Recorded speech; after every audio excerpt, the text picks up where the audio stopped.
신약 성경 요한계시록 3장 14절부터 22절까지의 말씀을 찾으신 분들은 하나님 경외하는 마음으로 자리에 일어나서 이 말씀을 한 목소리로 받들어 봉독하도록 하겠습니다. 같이 읽겠습니다. 라오디게아 교회의 사자에게 편지하라. 아멘이시오, 충성되고 참된 증인이시오, 하나님의 창조의 근본이신 이가 이르시되 내가 내 행위를 아노니 네가 차지도 아니하고 뜨겁지도 아니하도다. 네가 차든지 뜨겁든지 하기를 원하노라. 네가 이같이 미지근하여 뜨겁지도 아니하고 차지도 아니하니 내 입에서 너를 토하여 버리리라. 내가 말하기를 나는 부자라 부요하여 부족한 것이 없다 하나 내 곤고한 것과 가련한 것과 가난한 것과 눈먼 것과 벌거벗은 것을 알지 못하는도다. 내가 너를 권하노니 내게서 불로 금을 사서 부요하게 하고 흰옷을 사서 입어 벌거벗은 수치를 보이지 않게 하고 안약을 사서 눈에 발라 보게 하라. 물은 내가 사랑하는 자를 책망하여 징계하노니 그러므로 네가 열심을 내라 회개하라. 볼지어다 내가 문 밖에 서서 두드리노니 누구든지 내 음성을 듣고 문을 열면 내가 그에게로 들어가 그와 더불어 먹고 그는 나와 더불어 먹으리라. 이기는 그에게는 내가 내 보좌에 함께 앉게 하여 주기를 내가 이기고 아버지 보좌에 함께 앉은 것과 같이 하리라. 귀 있는 자는 성령이 교회들에게 하시는 말씀을 들을지어다. 아멘. 착석하여 주시기 바랍니다. 우리 다시 한번 기도하고 하나님 말씀을 함께 나누도록 하겠습니다. 사랑하는 하나님, 우리를 예배 가운데 부르시고 다시 한번 하나님의 은혜와 사명을 가진 자로서 어떤 초점과 태도로 우리의 삶을 살아가야 될지 분명하게 밝혀주시고 알려주실 주님을 더욱 기대하고 사모하는 마음을 허락해 주시기를 간절히 구합니다. 이 땅을 살아가며 이 세상의 사람들과 같이 자기의 욕망과 이익과 만족을 위해 무슨 일이든 저지르는 비참한 생명이 십자가에서 끝났고 이제는 내가 사는 것이 아니라 내 안에 그리스도가 사시는 영광스러운 예수 그리스도와의 누림을 맛보며 경험하는 우리의 인생이 될 수 있게 주님 도와주시고 인도하여 주옵소서. 하나님 앞에 철저한 회개와 주 예수 그리스도가 우리의 삶의 모든 영역의 주인 되심을 마음껏 경험하는 은혜의 삶을 사는 자들 우리 모두가 되게 하여 주옵소서. 특별히 이 예배 가운데 참여하는 우리의 어린 아이들을 기억하여 주십시오. 주님, 어릴 적부터 하나님을 예배함과 주님 앞에 서는 일이 어떤 것인지를 앞선 우리의 세대를 통하여 분명하게 눈에 보이지 않는 하나님을 볼 수 있는 시간이 되게 도와주시고 어릴 적부터 하나님을 예배하는 이 모든 일들 가운데 이들을 치리하는 부모들의 마음도 붙잡아 주사 주님을 경외함으로 하나님을 사랑하는 마음으로 자녀들을 훈육하고 양육할 수 있는 지혜와 능력을 더하여 주시기를 간절히 기도합니다. 그래서 우리 모두가 주께 부름받은 교회 공동체로서 한 마음 한 뜻으로 주님을 더욱 사랑하고 열망하며 주님 다시 오시는 그날을 기다리는 사모함 가운데 우리의 인생이 더욱더 철저하게 주님 앞에 드려지는 아름다운 인생을 살아가는 우리 모두가 되게 하여 주시옵소서. 그렇게 주님께서 우리의 마음에 거룩한 불을 일으켜 더욱더 주님을 향하여 달려가는 삶을 멈추지 않게 하실 우리 주님을 기대하며 살아계신 우리 주 예수 그리스도의 이름으로 감사하며 기도합니다. 아멘. 우린 지난 시간에 요한계시록 3장 14절부터 라오디게아 교회의 당시의 문화와 시대적 정황에서 드러나는 본문의 내용들을 함께 살펴보았습니다. 그리고 나서 주님은 그렇게 완전하게 망가져 있는, 즉 교회의 모습을 가지고 있고 다른 많은 지역의 교회들이 부러워할 만한 부유함과 번성함을 가지고 있는 그들에게 실상이 어떠한지를 철저하게 보이는 모습으로 이 내용은 우리에게 알려주고 있습니다. 우리는 이렇듯 눈에 보이는 것으로만 사람을 판단하고 그 사람의 실체의 마음의 중심을 알지 못한 채 눈에 보이고 겉으로 드러난 것에 쉽게 속는 자들입니다. 그리고 심지어 우리 스스로도 우리의 마음의 중심을 잘 알지 못하여 내가 지금 되고 있는, 내가 원하는 것들이 이루어지는 그 상황 앞에서 내가 당연히 주님을 잘 믿고 있다고 착각할 때도 굉장히 많이 있습니다. 그것이 신앙생활 가운데 드러나는 큰 오류입니다.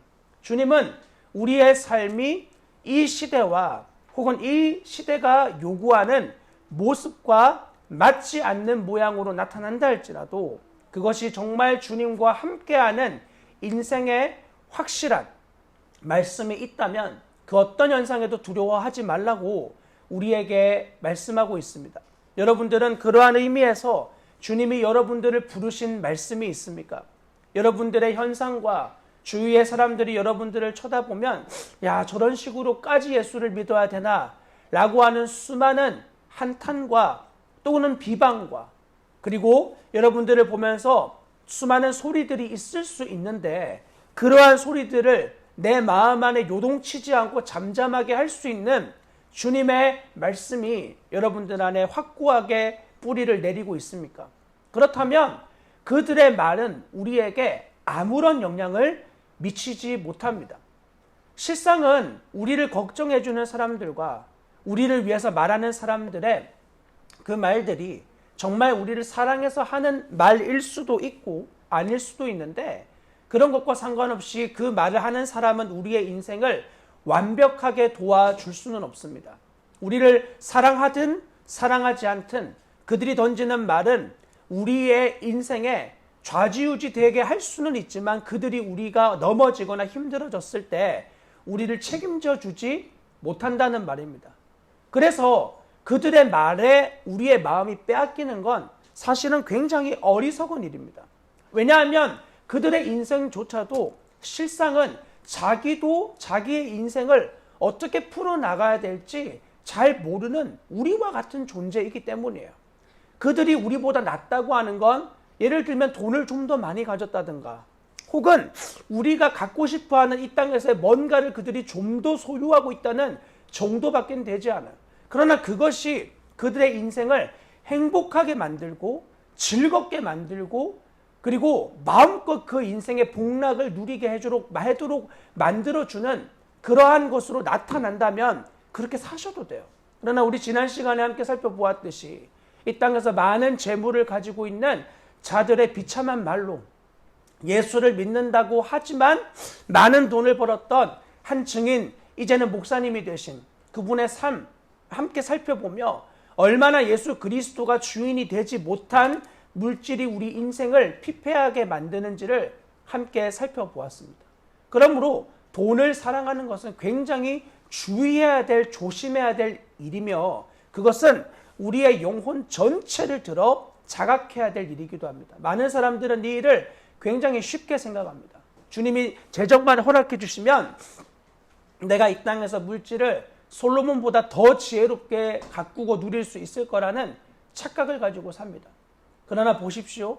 이 땅에서 가장 뛰어난 지혜를 가지고 있던 솔로몬조차 그 재물의 번성함을 온전하게 유지하지 못하고 자기의 욕망을 다스리지 못하여 수많은 이방 여인들을 아내로 삼고 그들을 위한 성을 만들고 그들의 향락과 자신의 유익을 위해 수많은 재물들을 탕진했던 삶을 우리가 기억한다면 그러한 것들을 구하기 이전에 정말 예수 그리스도 그분이 나의 모든 영역의 주인 되심을 구하는 인생으로 우리의 삶이 매 순간 결론이 찍혀 있는지를 점검해야만 하는 것입니다.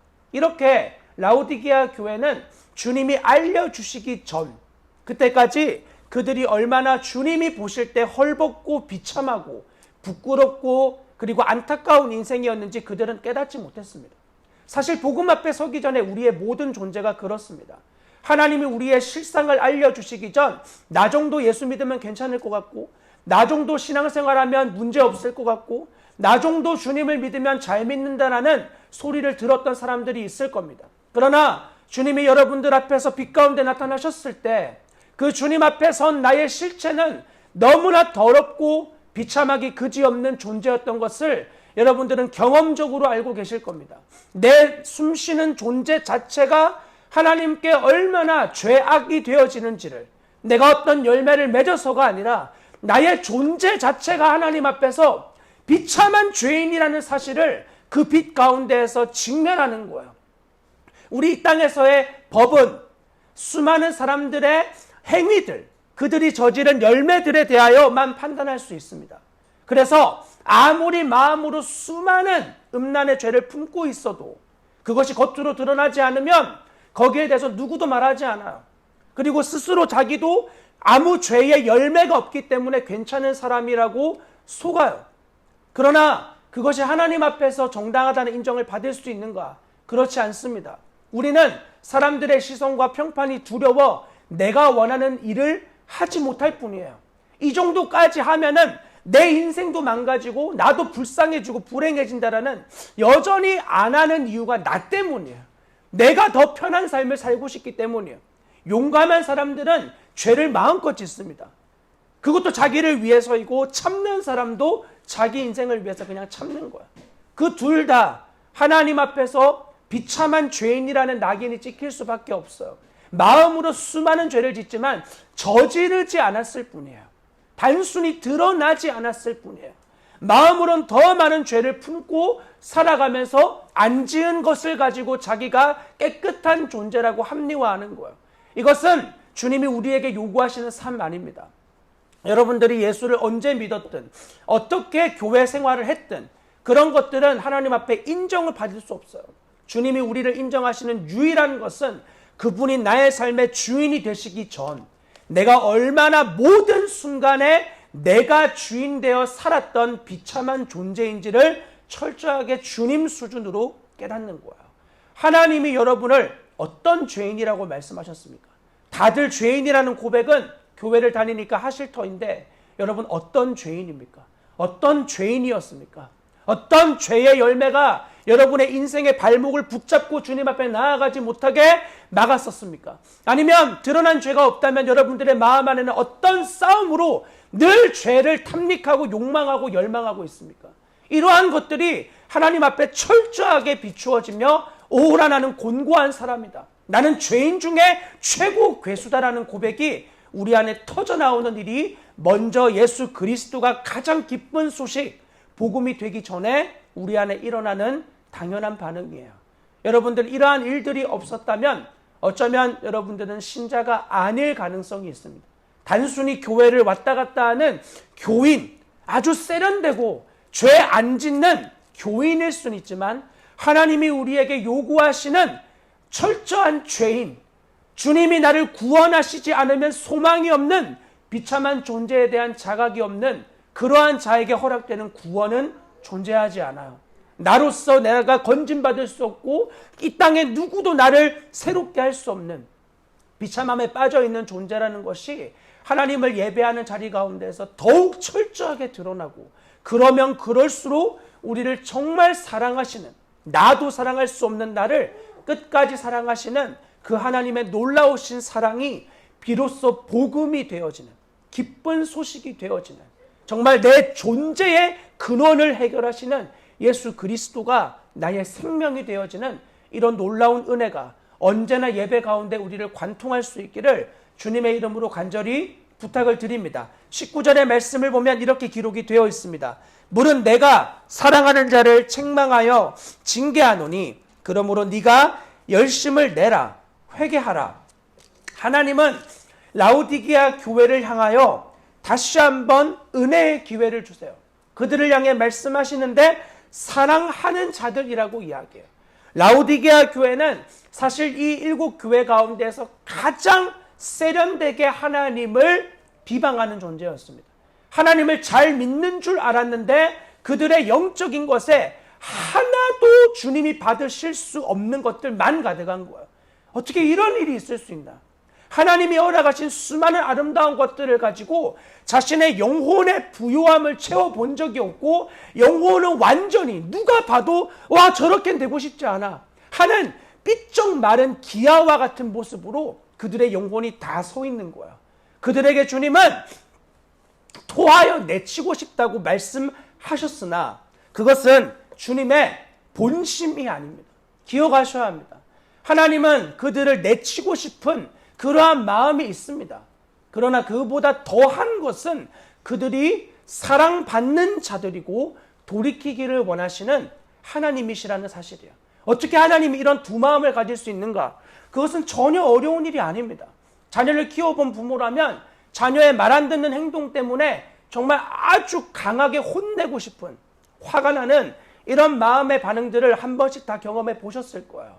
그러나 그와 같은 화내는 것은 우리의 마음 더 깊은 근원의 것을 비교해 보았을 때 그 화내는 것 자체가 문제가 아니라 그를 사랑하고자 하는 것이 때로는 화가 나는 잘못된 표현으로 나타나는 모습일 때가 있는 거죠. 그와 같이 하나님은 인격적인 존재예요. 여러분 기억하셔야 합니다.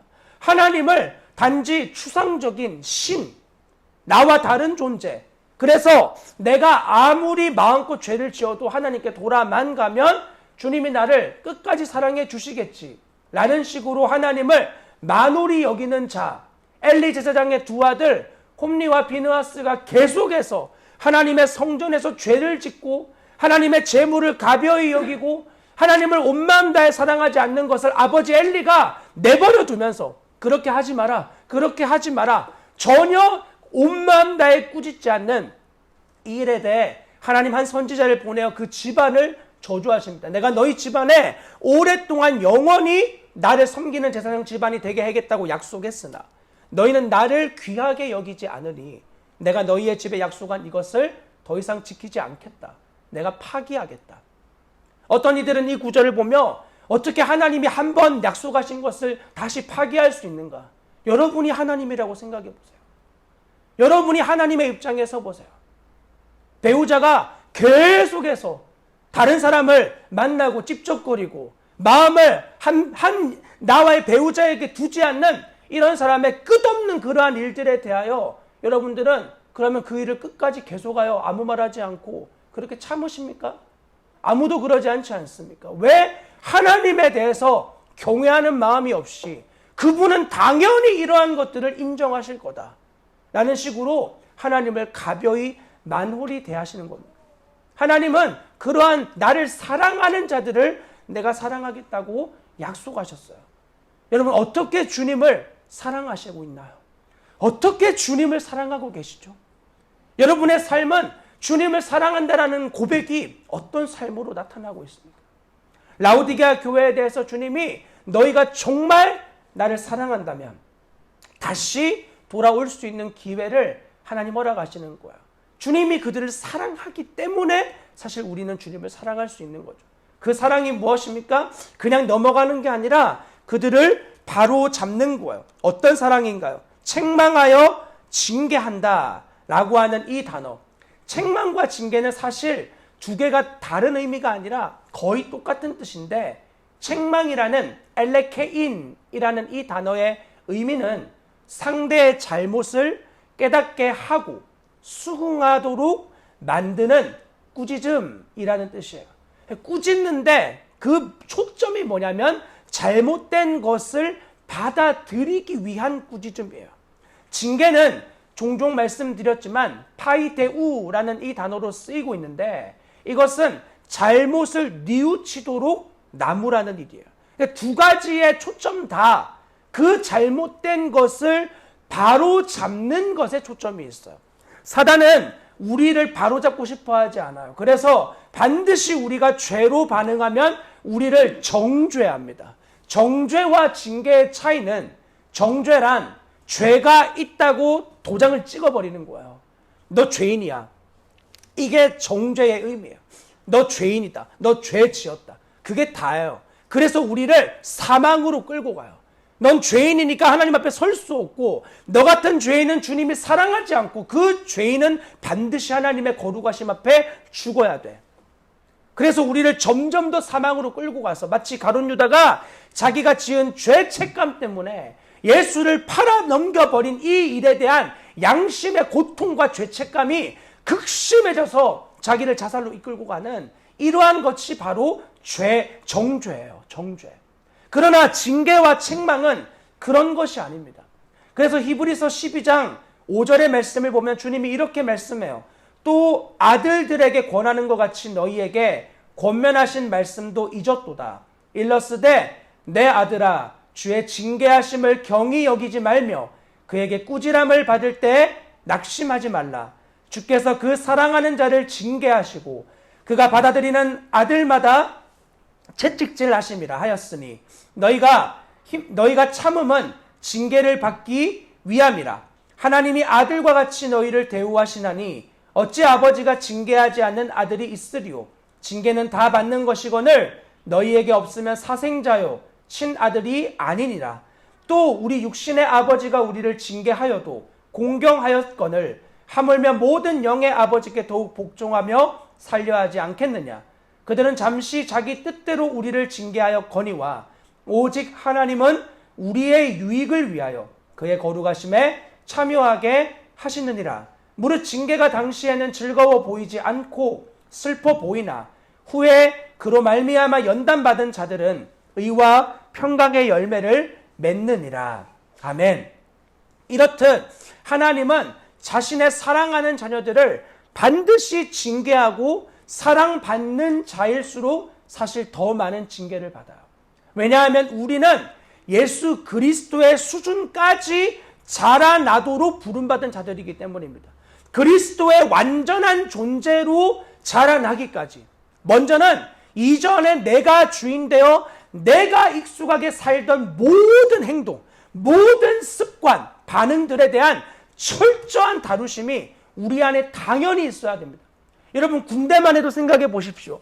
군대에 간 학생들과 군대에 간 청년들, 이제 막 20대 초반에 그 혈기왕성한 청년들을 훈련소에서 어떻게 다루는지 이미 많은 프로와 이야기를 통해서 여러분들은 다 들어보셨을 겁니다. 가볍게 그들의 상황을 다 존중해주고 이해해주고, 그리고 괜찮아, 실수할 수 있어. 어떤 조교도 그렇게 하지 않아요. 특히 군인의 이제 자대로 배치를 받은 뒤에 부대에서 총기 훈련하러 갈 때, 총기를 쏘러 갈 때, 총을 쏘러 가는 그때는 더더욱 아주 힘들고 어려운 훈련으로 사람의 몸을 완전히 망가뜨립니다. 정신을 완전히 빼놓습니다. 어떤 다른 생각도 하지 못하게 오직 명령에만 복종하도록. 그렇게 안 하면 사고 나는 거야. 처음 군인으로 들어왔는데 조교들이 힘들지? 나도 옛날엔 그랬어. 아무도 안 그래요. 군인으로서 정체성은 먼저 훈련을 통해서 다듬어지는 거야. 여러분, 이 땅에서 몇 년 안 있을 군대마저도 그렇다면 하나님 나라의 군사로 부름을 받은 우리의 삶이 주님의 사실상 위로보다 그분의 치열한 훈련 가운데 다루어지는 시간이 우리의 삶에 더 많은 건 너무나 당연한 일입니다. 우리가 얼마나 하나님 앞에 반역하는 존재인지를 안다면 주님은 철저하게 우리를 더 다루어 주기를, 내가 진짜 주님을 사랑한다면 열망해야 돼요. 그렇지 않으면 순간순간마다 죄로 발빠르게 반응하는 존재인 나를 너무나 잘 알기 때문에 주님이 아주 빡세게 나를 다루셔야만 된다는 사실을 내가 인정하게 돼요. 조금만 여유가 생겨 보십시오. 조금만 여러분들에게 시간이 주어져 보십시오. 말씀 보십니까? 기도하십니까?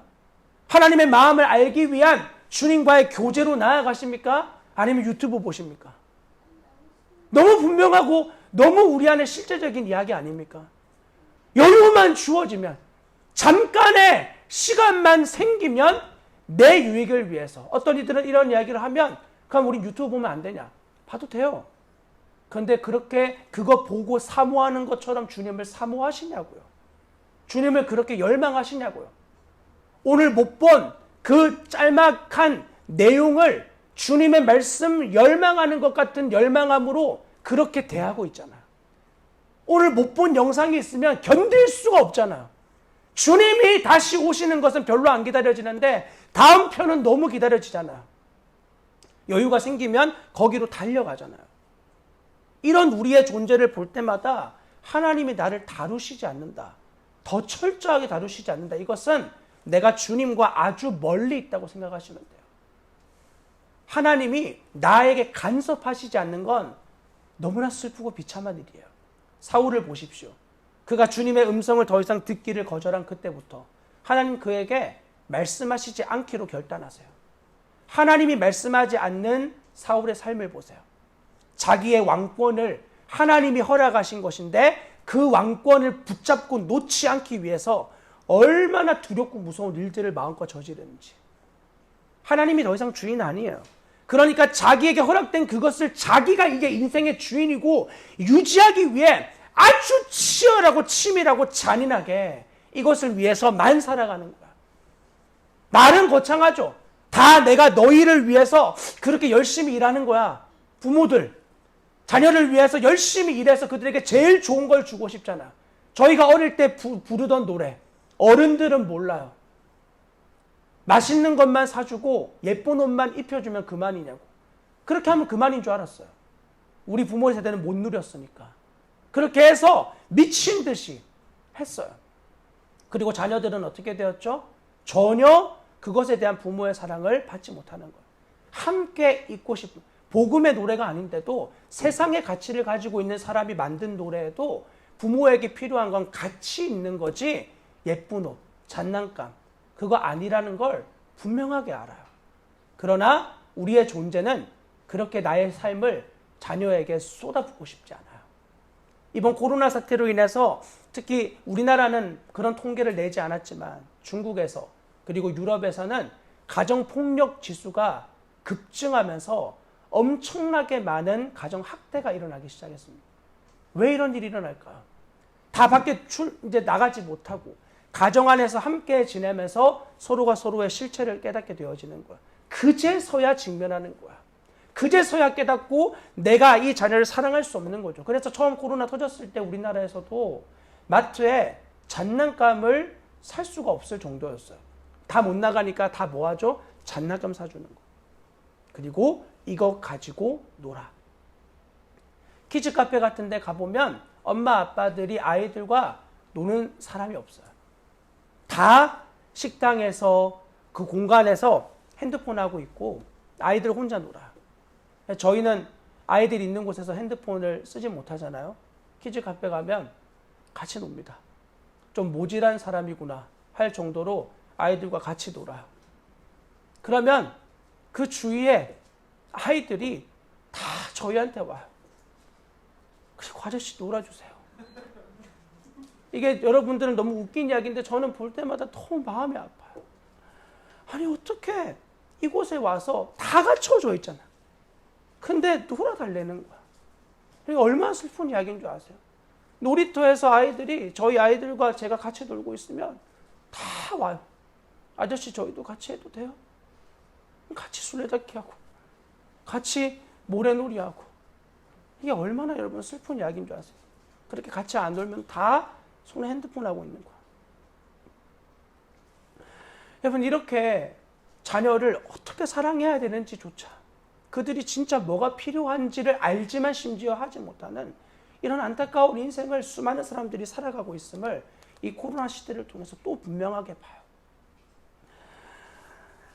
얼마 전에 한 기사를 봤어요.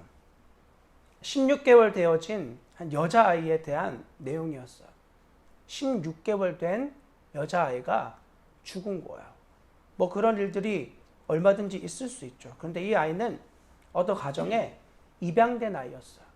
그리고 심지어 이 아이가 입양되어진 입양 가정들을 소개하는 EBS 프로그램 가운데 이 아이와 부모가 같이 출연을 했던 적이 있어요. 그래서 아주 큰 양부모의 사랑을 받으며 자라고 있는 모습으로 TV의 프로가 그 아이와 가정의 모습을 만들어 주었어요. 여러분 우리가 보는 대부분의 모든 것들은 TV에 나오는 것들 다 만들어지는 거예요. 그렇게 이 아이가 행복하게 지내는 줄 알았어요. 8개월째 이 아이가 홀트라고 하는 보육단체에서 이제 입양으로 가게 되는데 입양을 가고 8개월 만에 사망을 하게 돼요.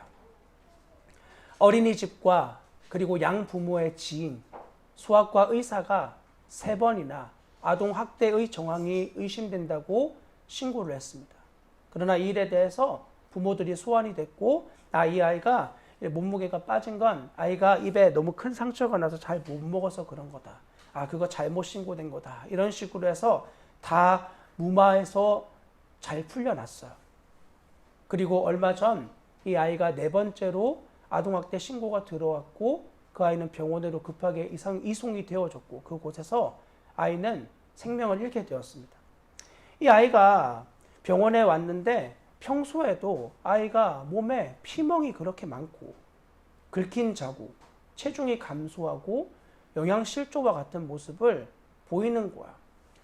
처음에 입양될 때의 사진은 너무나 행복해 보이는 아이의 모습이었는데, 점점 그 과정에서 찍은 사진들을 보는데 아이의 얼굴에 웃음이 하나하나 사라지는 거야. 나중에 이 부모가 잡혀서 자기들이 저지른 일들을 조사하며 이야기하는데, 아이가 집에 테이블 같은 곳에 아이를 올려놓고 아이를 일부러 미는 거야. 거기서 떨어뜨리고 깔깔거리고 웃는 동영상들이 대거 발견이 되었어요. 그렇게 다친 아이가 깁스를 하고 있는데 그 아이를 바닥에 내던져버린 굉장히 많은 정황들이 밑에 집에서 들려왔어요. 너무 큰 운동기구가 떨어지는 그런 큰 소리가 자꾸 위에서 들린다. 아이의 입은 뜨거운 음식을 너무 많이 먹어서 완전히 다 헐어있는 상태였어요. 국가수에서 이 아이의 시신을 검사하는데 이미 16개월 되어진 아이의 장은 완전히 파열되어졌고, 췌장은 절단되어진 상태였고, 두개골을 비롯해서 많은 뼈들이 여러 곳 부러져 있는 상태였습니다. 그리고 심지어 그 부러진 뼈가 잘못 붙어 있는 그러한 상황 가운데 있는 것을 발견을 했습니다. 부검을 했는데 아이를 무엇인가 위에서 강하게 내려 밟아서 이러한 일들이 생긴 것이다 라는 정황상 추측을 해볼 수 있는 상태였습니다. 더 저를 비참하게 만들었던 건 이 아이를 입양한 엄마와 아빠, 그 사람들의 부모님이 다 목사라는 사실이에요. 저의 마음을 너무 아프게 만드는 거예요. 두 가지의 이유 때문이었는데, 하나는 목사의 자녀가 저지른 일이기 때문에 그렇기도 했고, 두 번째는 그 일이 실제로 일어나진 않았지만 내 존재의 모습과 너무 닮아 있기 때문이었어요. 너무 고통스러웠어요. 그리고 한편 이 부모들을 이해해 보려고 굉장히 애를 썼어요. 아이가 얼마나 미웠으면 저랬을까. 여러분, 아무리 예쁘게 웃는 아이라도 저희 아이들이, 저는 참 예쁘거든요. 근데 정말 화가 날 때가 있어요. 그런데 이제 데리고 온 그 아이가 얼마나 그 부모의 마음을 힘들게 했으면 이라는 생각이, 한번 자녀를 이제 키운 저로서 잠을 잘 안 잔다든지 안 먹는다든지 이해를 해보려고 정말 노력을 했어요. 그래서 사실 이해하기 어려운 일이었죠. 그런데 이 아이가 부모에게 아무리 미운 일을 했다고 한들 제가 하나님께 했던 악행과는 비교할 수가 없는 거예요. 여러분 생각해 보십시오.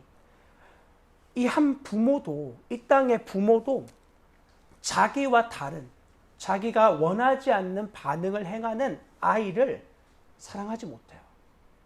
그렇다면 정말 완전한 거룩하심, 완전한 최고의 선이신 하나님이 가장 죄 그 자체인 여러분을 사랑한다는 말이, 이게 말이 되는 일이라고 생각하십니까? 이게 가능한 일이라고 정말 생각해 보시나요? 하나님 앞에서 나의 존재는 그냥 그런 어린 아이가 아니에요. 다 알면서 의도적으로 하나님을 반역하는 자예요. 여러분의 죄인됨은 바로 이 지점입니다. 의도적으로 하나님을 반역하는 자, 힘써 그 일을 행하는 자. 양부모에게 살해된 자녀들뿐 아니라 요즘에는 양부모를 살해하는 자녀들도 많이 나오더라고요. 대전의 신탄진에 사는 한 40대 아들이 경찰에 잡혔어요. 아버지를 죽인 거예요. 양아버지인데 아버지를 왜 죽였냐? 자기가 아파트 분양 대금이 필요한데 아버지가 안 줬다 이거예요. 70세 된 아버지를 칼로 찔러 죽였어요. 그리고 또 대전에서 동부에 일어난 일인데 30대 양아버지를 30대 아들이 주먹으로 때려 죽인 거야. 왜 그랬냐? 아버지한테 용돈을 받으려고 갔는데 아버지가 용돈을 안 줬다. 그래가지고 아버지를 주먹으로 때려 죽인 거야. 여러분, 이게 굳이 비유하자면 여러분들이 하나님을 향하여서 했던 일이에요. 그리고 어쩌면 지금도 이렇게 예수 그리스도께 하고 있는 분들이 계실지도 몰라요.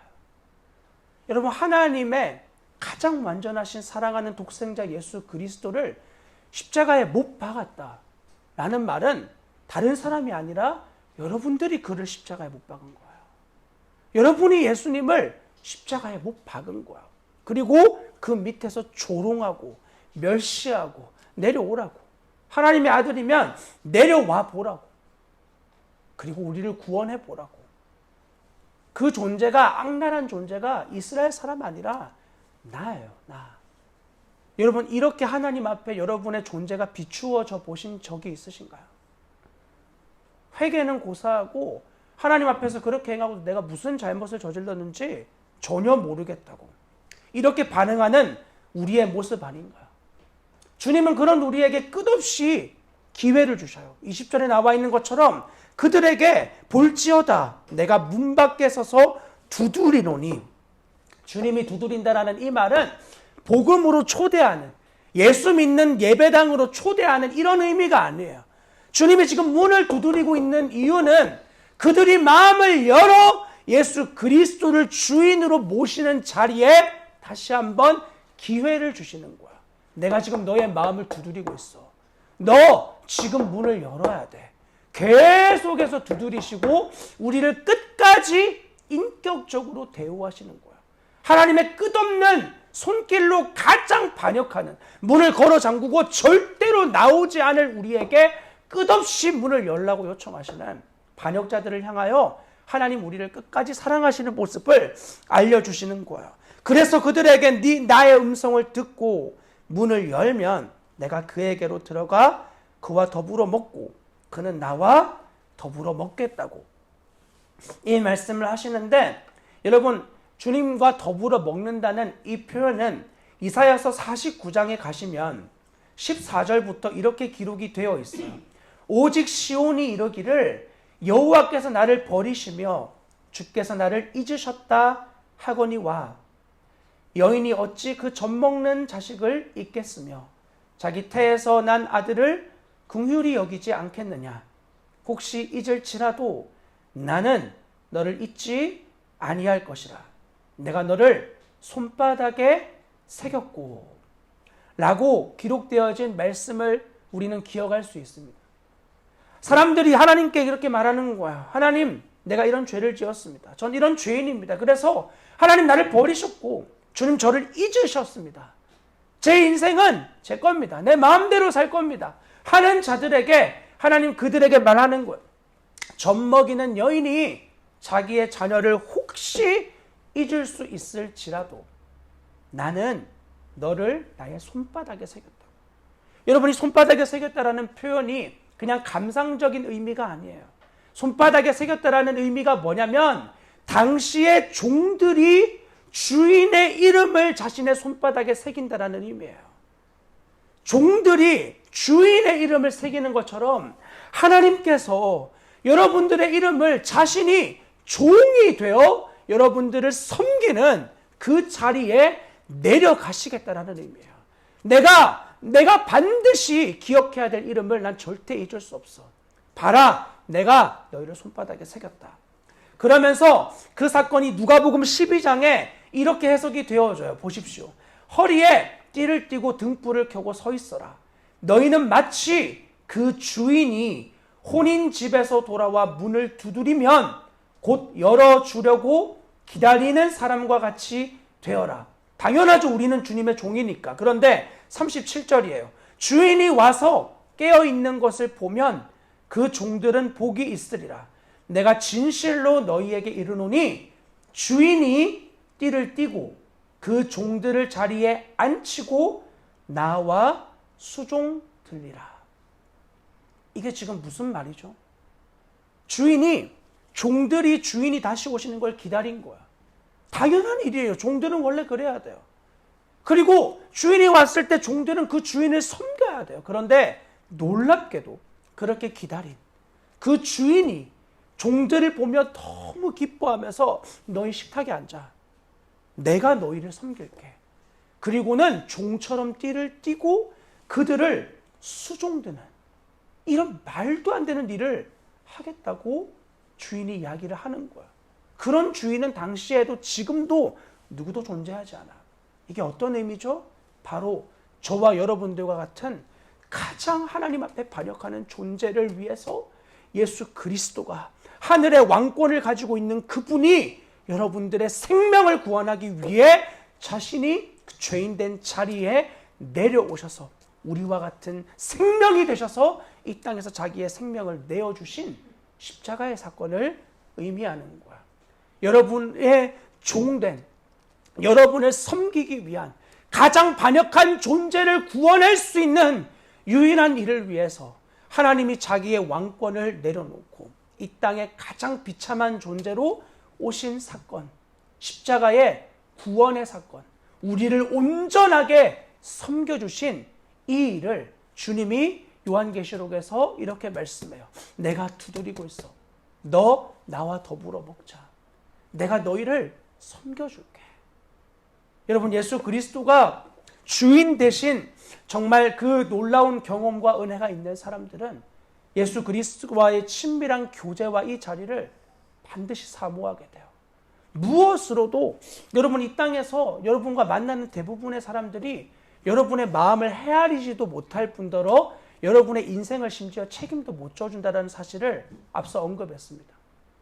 그들의 마음을 알기 위해서 맛있는 거를 먹기도 하고 먹는 자리에 가기도 하고 수많은 일들을 해요. 그러나 그들의 마음은 자기 자신도 모르는데 어떻게 그 마음이 그의 본심일 수 있겠으며 우리가 어떻게 그를 믿고 어디까지 이야기를 할 수 있겠어요. 그런데 우리를 철저하게 섬겨주시고 우리를 위해 자기의 생명을 내어주신 예수 그리스도는 우리를 끝까지 책임지실 수 있는 능력이 있는 분이에요. 게다가 우리를 전부로 사랑하시는 분이래요. 그분과의 친밀한 교제를 여러분 얼마나 여러분들은 사모하십니까? 그분과 교제함이 무엇인지 죄송하지만 아십니까? 예수님과의 교제를 아시나요? 예수님과 교제하고 계신가? 아니면 그냥 의무와 책임감으로 성경 한번 읽고 기도 한번 하고 그렇게 여러분의 시간이 주님과 교제 끝났다라는, 교제가 끝나면 제일 행복한, 주님과 만나는 시간이 끝나는 게 나에게 가장 기쁨 되어진 혹시 이러한 신앙생활로 여러분의 삶이 드려지고 있지 않나요? 여기에 나와서 내가 그와 더불어 먹는다는 이 단어는 데이프논이라고 적혀 있는데 이 말은 저녁 식사라는 뜻이에요. 당시에 사람들은 아침을 먹을 때 굉장히 간소하게 만든 이 빵을 포도주에 급하게 찍어서 먹고 하루의 일과를 시작하는 일로 하루가 시작되어졌어요. 점심 때는 그들이 준비해온 도시락으로 그들의 직장과 근처에서 앉아서 밥을 먹고 시간을 또 썼어요.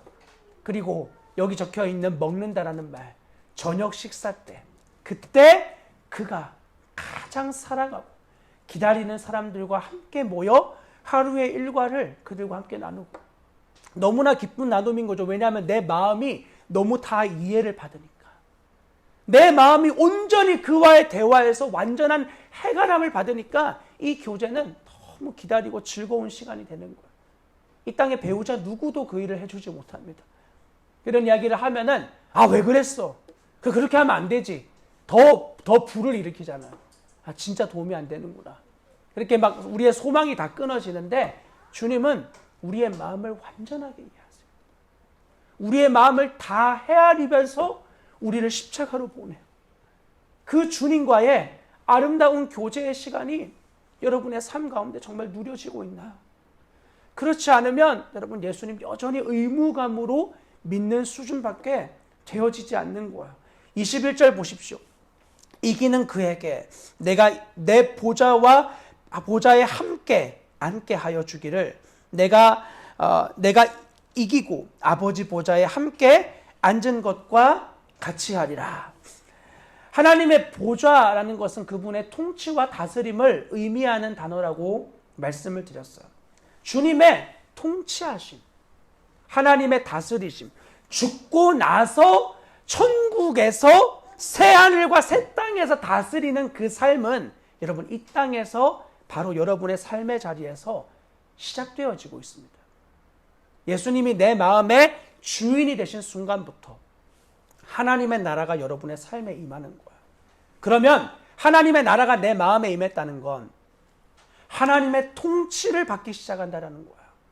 내 마음이 천국이라는 건 그냥 막 붕붕 떠다니는 그런 느낌이 아니라 하나님의 다스리심을 받는다는 의미라고요. 그런 의미에서 여러분의 가정은 천국인가요? 주님이 다스리고 계신가요? 죄가 없다라는 이야기를 말하는 게 아니에요. 없으면 제일 좋겠죠. 죄가 드러났을 때, 불의가 드러났을 때, 잘못했을 때 하나님의 통치를 믿고 사과의 자리, 내가 먼저 십자가로 가는 자리, 그리고 내가 주님을 경외하는 자리로 나가는 이 일이 바로 하나님의 나라를 누리는 방법이에요. 여러분 그렇게 여러분의 가정에서는 주님의 나라를 경험하고 있습니까? 그런 아름다운 가정이 되어졌다면 이 하나님의 통치가 나를 넘어서 온 세계와 열방 가운데 유일한 소망 되어야죠. 여러분 저 가난하고 비참한 수많은 나라들의 가장 필요한 것은 유복해지고 돈이 많아지는 게 아니에요. 유럽을 보십시오. 유복하고 돈이 많은 그 나라에 얼마나 추악하고 더러운 부패와 부정과 하나님을 반역하는 일들이 인간다움을 자기 마음대로 수많은 하나님은 성경에서 남자와 여자를 만드셨을 뿐이에요. 그 두 사람이 한 몸이 되는 거예요. 성경적 원리. 누가 뭐라 그래도 이 원리를 결코 바꿀 수 없어요. 한 남자와 한 여자. 자기들 마음대로 수십 가지의 성을 나눠가지고 서로 결혼하는 모든 것들이 다 유럽 사회에서 일어나요. 부유하고 번성하고 돈이 많아지고 그러니까 생각이 라오디게아 교회처럼 전혀 엉뚱한 대로 나아가는 거야. 여러분 이렇게 하나님의 나라를 단순하게 돈이 많아지는 기독교는 다 부유하면 뭐 하냐고요. 영혼이 다 썩어 문드러져 문둥병에 걸려 있는데 차라리 가난하고 예수 그리스도를 주인으로 온전하게 모시는 게 훨씬 건강한 삶입니다. 여러분 우리의 초점이 결코 이런 것이 되어져서는 안 돼요. 그들에게 필요한 건 예수 그리스도예요. 여전히 부유하나 가난하나 모든 것의 해답은 예수 그리스도. 그것이 우리의 가정 안에 정말 믿어졌고 내 삶 안에 진짜 인정되어졌다면 그 일이 나를 관통하여 우리 주님의 수준까지 나아가기를 열망해야 되는 거죠. 예수 그리스도가 여러분 주인이라면 더 이상 내 수준의 것만을 구하지 않아요. 철저하게 주님의 것을 구하게 되어집니다. 예수님 나를 통해 어떤 기도를 원하시지? 예수님이 내 인생에 먹을 것, 마실 것, 입을 걸 다 책임지겠다고 말씀하셨는데 뭘 위해 기도하지? 하나님의 나라와 의를 위해서. 온 세상, 온 모든 열방에 그 나라가 도래되어지기를 기대하고 기뻐하고 그 천국이 임하는 것을 사모하는 이러한 열망의 기도의 자리에 여러분의 삶이 나타나야 돼요. 그러한 주님을 동행하는 삶으로 여러분의 시간과 삶을 드리고 있습니까? 아니면 여전히 내 문제만을 위해서, 내 상황만을 위해서 문제가 있을 땐 기도하고 작정하고 문제가 없을 땐 기도하지 않는, 말씀 보지 않는, 이건 예수님을 교제하는 삶이 아니에요. 여전히 우상 숭배하는, 여전히 기독교의 이름으로 미신 숭배하는 거야. 주님 우리에게 그러한 대우를 받기 원하시지 않아요. 교제하자. 나랑 교제하자. 여러분 하나님이 가장 사랑받을 수 없는 나와 여러분들과 같은 존재를 사랑하신 그 은혜가 내 안에 진짜라면 주님이 못 바꾸실 일이 무엇이 있겠습니까? 못 바꿀 상황이 뭐가 있겠냐? 여러분 진짜 여러분을 죄인 중에 괴수라고 고백하나요? 남편보다 아내인 내가 더 죄인이지 이렇게 고백하나요? 반대로 아내보다 남편인 내가 최고 죄인이지 정말 그렇게 고백하나요? 내가 진짜 그런 존재인 것이 믿어진다면 그런 가장 사랑받을 자격 없는 나를 사랑해 주신 하나님의 은혜가 흘려보내는 통로로 우리의 정체성은 날마다 세워져야 돼요. 그러므로 예수를 믿는다는 건 여러분의 가치관에 변화가 있었는지를 물어볼 수밖에 없는 겁니다. 여러분 삶에 예수를 믿고 어떤 가치가 변화되어졌죠? 예수를 믿기 전에는 돈 사랑할 수 있어요. 예수를 믿기 전에 음행할 수 있어요.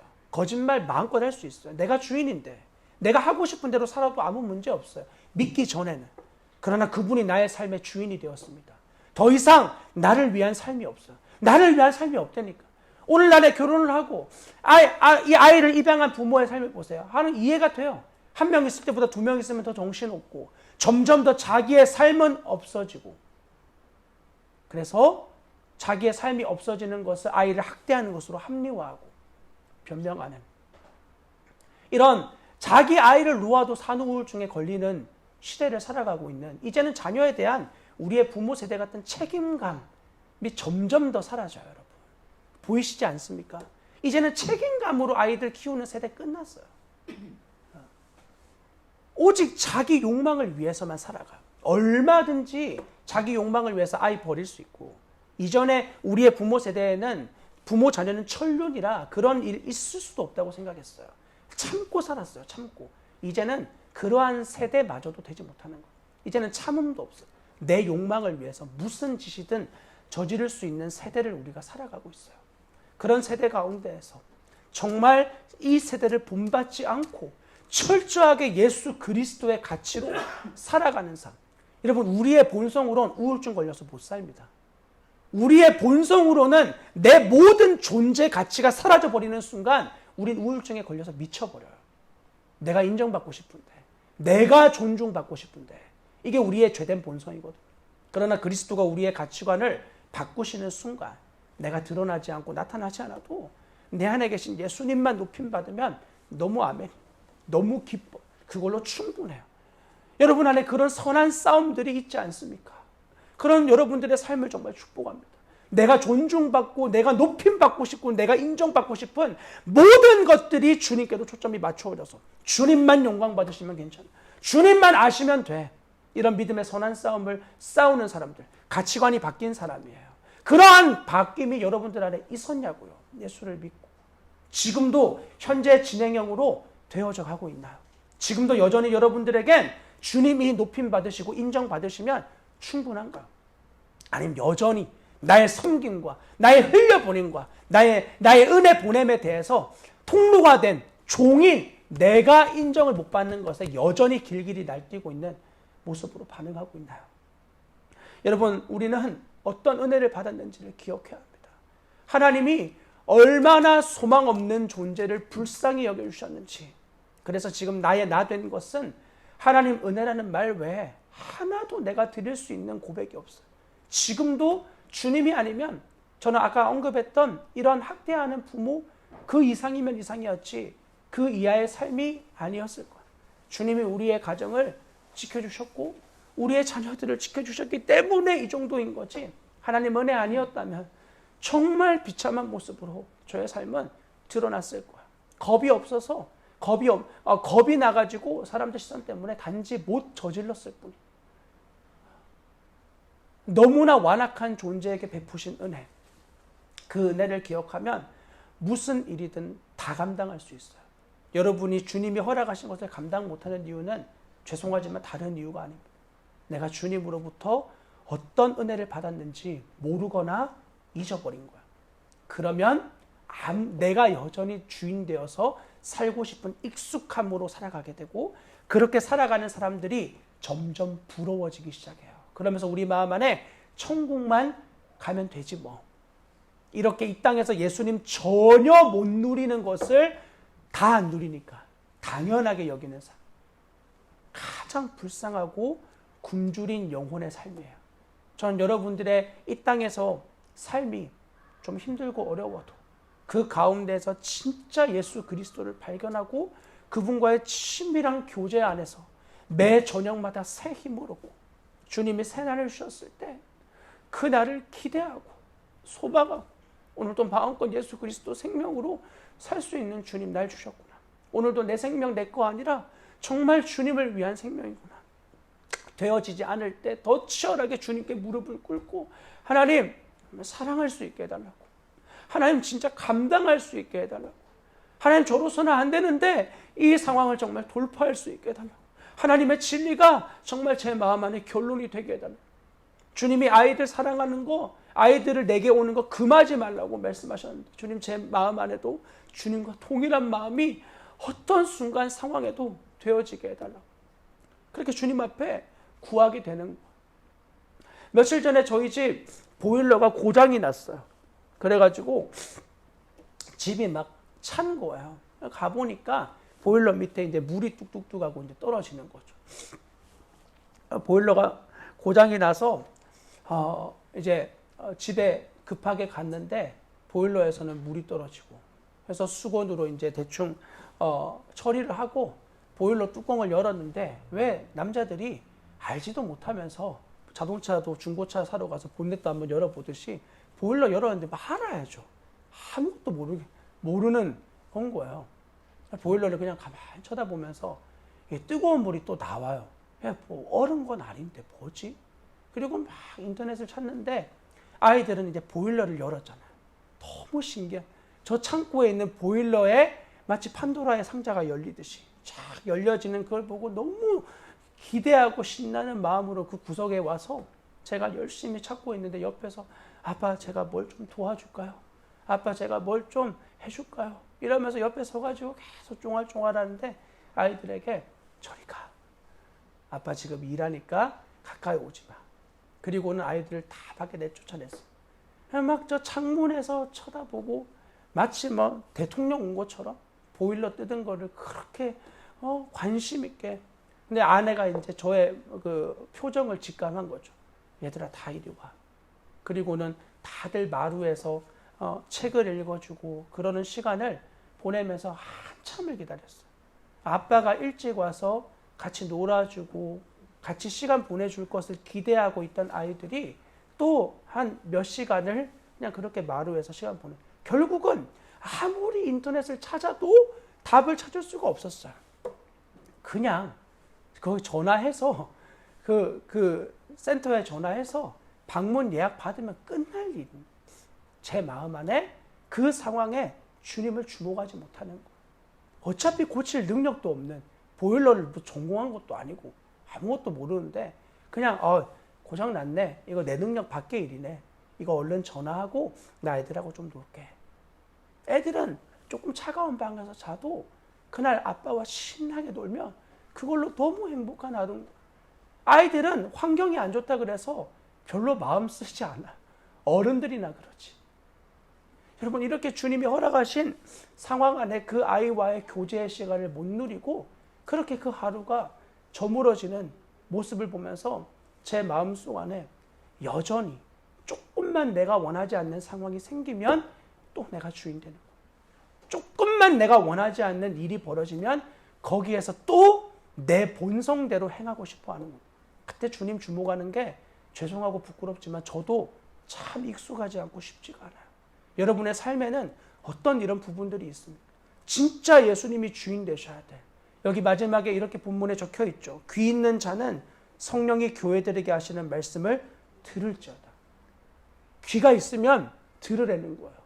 주님이 끝없이 회개를 요청하고 너의 주권을 넘기라고 이야기하고 다시 주님께 나아오라고 그러고 더 이상 외모를 치장하지 말고 영혼을 채우라고 이야기하는 이 말씀 앞에 귀가 있으면 들으라고 이야기하시는 주님 음성이 우리 안에 뿌리 내릴 수 있길 바랍니다.